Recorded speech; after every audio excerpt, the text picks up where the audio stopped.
Most people think confidence is something you're born with. Like some people just wake up fearless, bold, ready to take on the world. But that's not how it works. Confidence isn't loud at first. It's quiet. It's built when nobody is clapping for you, when nobody is watching, when nobody even knows you're trying. It's not created in the spotlight. It's created in the shadows. And if you're waiting to feel confident before you start, you're already behind, because confidence shows up asterisk after asterisk. You've put in the work, not before. See, the world sees the performance, but they don't see the preparation.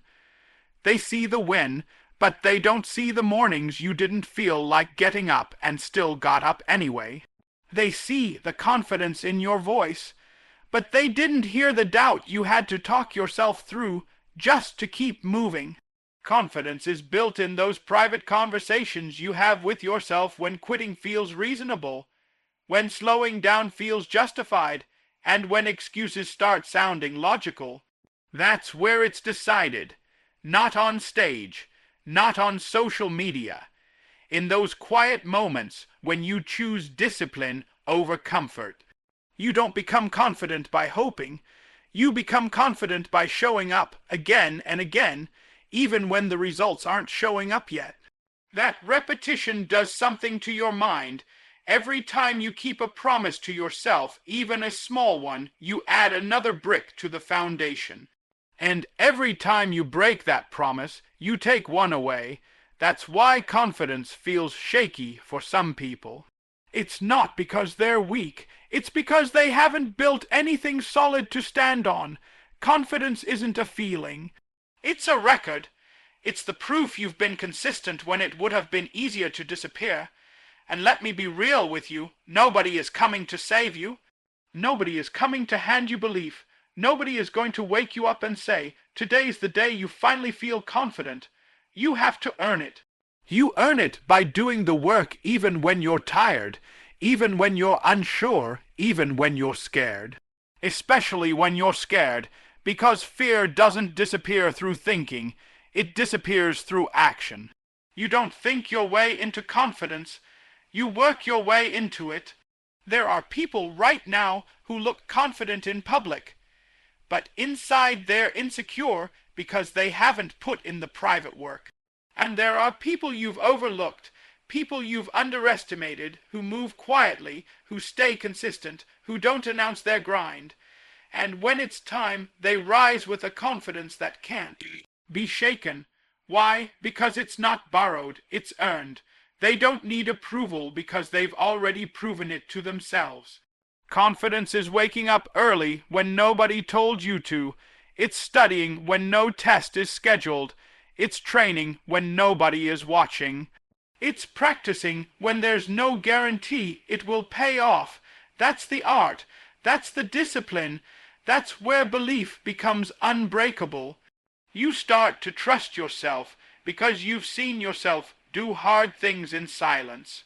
And when you finally step into the light, when it's your turn to speak, to lead, to perform, to stand tall, you don't have to fake it. You don't have to pretend. Your confidence walks in the room before you say a word, because it's backed by effort, by sacrifice, by consistency. That kind of confidence doesn't crack under pressure. It doesn't fold when challenged. It stands firm because it was built when nobody was watching.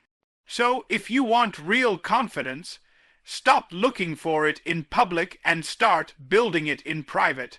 Because when the work is real, the confidence will be undeniable. A lot of people don't struggle with ability, they struggle with permission. They've got the talent, they've got the ideas, they've got the hunger, but they're still waiting. Waiting for someone to approve it. Waiting for someone to say it's okay. Waiting for validation to give them the green light. And while they're waiting, life keeps moving. Opportunities pass, time passes, and that hesitation slowly turns into regret. Confidence doesn't grow in that waiting room. It dies there.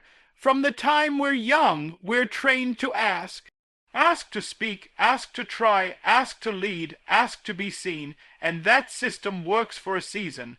But there comes a point where asking becomes a habit that limits you. You start measuring your worth by other people's reactions.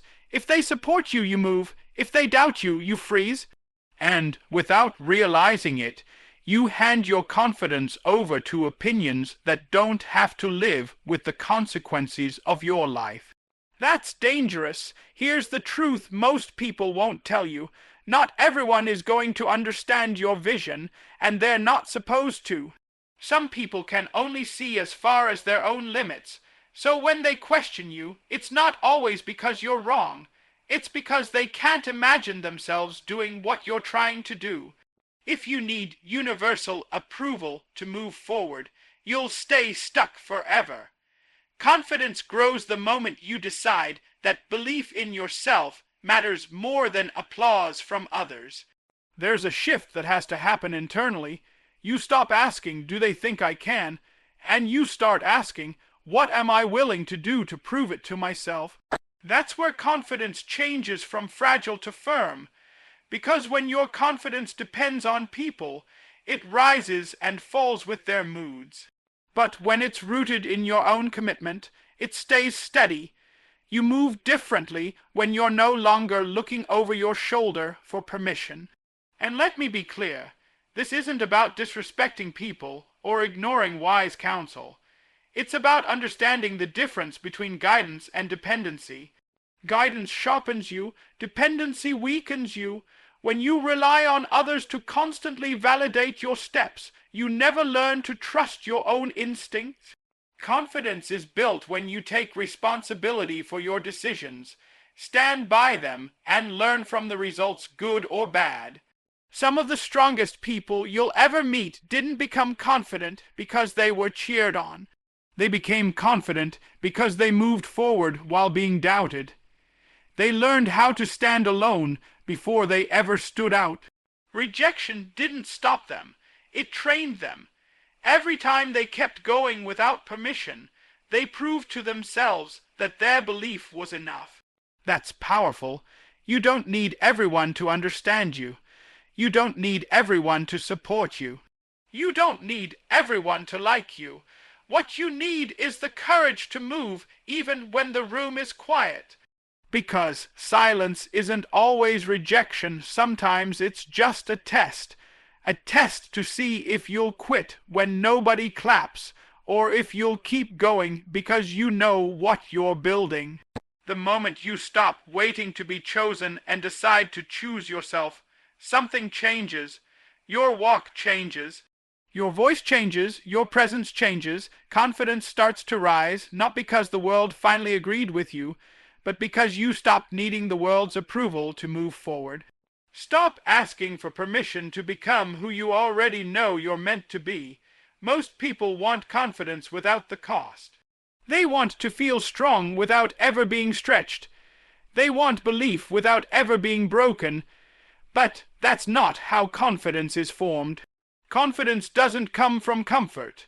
It comes from collision, from running into hardship and discovering you didn't fall apart like you thought you would, from being pushed into situations you didn't feel ready for and realizing on the other side that you adapted, you survived, and you kept going. Comfort feels safe, but it doesn't teach you anything about yourself. When everything is easy, you don't discover your depth. You don't learn how resourceful you are. You don't find out how much fight you actually have. Pain, on the other hand, introduces you to parts of yourself you never would have met otherwise. It strips away illusions and leaves you with truth, and that truth, once faced, becomes the foundation of real confidence. Think about it. Every time life got hard and you thought you wouldn't make it, you did. You're still here. Every setback that tried to take you out didn't succeed. That's not luck.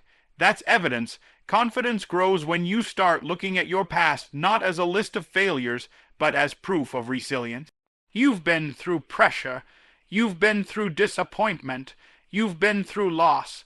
And yet, you're standing. That awareness changes how you carry yourself. A lot of people run from pain, but the people who grow strong learn how to run through it. They don't enjoy it, they don't seek it, but they don't let it stop them either. They understand that pain is temporary, but the strength it builds can last a lifetime. Every hard season teaches you something. Patience, discipline, humility, focus. Those lessons stack up. And over time, they create a quiet confidence that doesn't need to announce itself. There's something powerful about knowing you can handle discomfort. When you've been tested, fear loses its grip.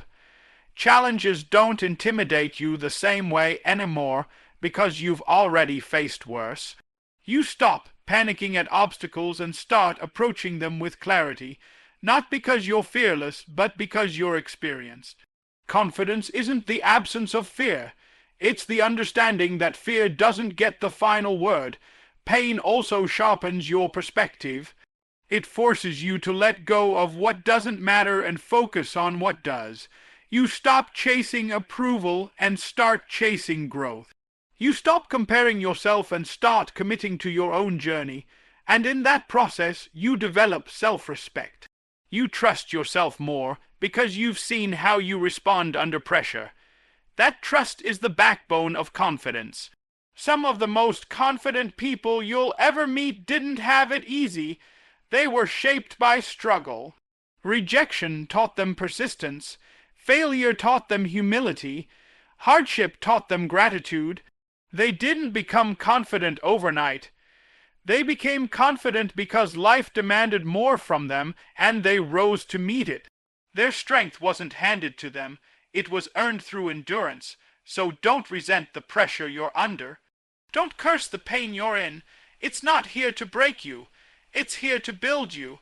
What you're going through is developing a version of you that comfort never could. And when you come out on the other side, you won't just feel confident. You'll no asterisk you're capable, because you've been tested and you didn't quit. There comes a moment when confidence stops being about how you feel and starts being about why you move. Because feelings change, energy rises and falls, motivation comes and goes, but purpose anchors you. When you know why you're here, when you're clear about what you're called to do, confidence doesn't need hype. It becomes steady, it becomes grounded. You stop waking up asking, "Do I feel like it today?" and start waking up saying, "This matters too much for me to quit." A lot of people lose confidence not because they're incapable, but because they're unclear. They're busy, but not intentional. They're moving, but not directed. And when there's no clear purpose, every obstacle feels heavier than it should. Every criticism feels personal. Every delay feels like a sign to stop. But when your purpose is clear, obstacles become part of the assignment, not a reason to back out. You understand that resistance isn't rejection, it's confirmation that what you're doing matters. Purpose changes how you handle fear. Fear doesn't disappear, but it gets quieter. It stops being the loudest voice in the room. When you know why you're doing something, fear doesn't get to vote anymore. You move forward even when your hands are shaking. You speak even when your voice trembles. You act even when you don't have all the answers. Not because you're fearless, but because your mission is bigger than your comfort. Confidence rooted in purpose doesn't need to compete. It doesn't need to compare. You stop looking left and right because you're focused straight ahead. You're not distracted by what others are doing because you're locked in on what you're supposed to do. And that focus creates calm. It creates presence. It creates a confidence that doesn't rush and doesn't panic. You walk at your own pace because you trust the direction. When purpose is clear, setbacks don't shatter you. They sharpen you. You don't take failure as a verdict. You take it as feedback. You don't see detours as dead ends. You see them as adjustments. That mindset builds confidence fast because you stop attaching your worth to outcomes. You understand that progress isn't always visible, but it's always valuable when you're aligned with your purpose. Purpose also gives you the courage to stand alone, There will be seasons when you're misunderstood, seasons when support is thin, seasons when the crowd is silent. But when you know why you're doing what you're doing, silence doesn't scare you. You don't need constant reassurance because your direction is clear. You're not driven by applause. You're driven by assignment. And here's the powerful part. When purpose leads, confidence becomes consistent. You don't have to psych yourself up every day. You don't have to fake belief. You simply show up and do the work because it's connected to something deeper than emotion. Something deeper than ego, something deeper than validation. You're not trying to prove yourself. You're trying to fulfill something bigger than yourself. That kind of confidence is unshakable. It doesn't crumble under pressure. It doesn't fold when challenged. It doesn't disappear when things get hard because it's not built on mood, it's built on meaning. And when meaning is clear, your steps become bold, your voice becomes firm, and your presence becomes undeniable. Get clear on your purpose, and confidence will stop being something you chase and start being something you carry.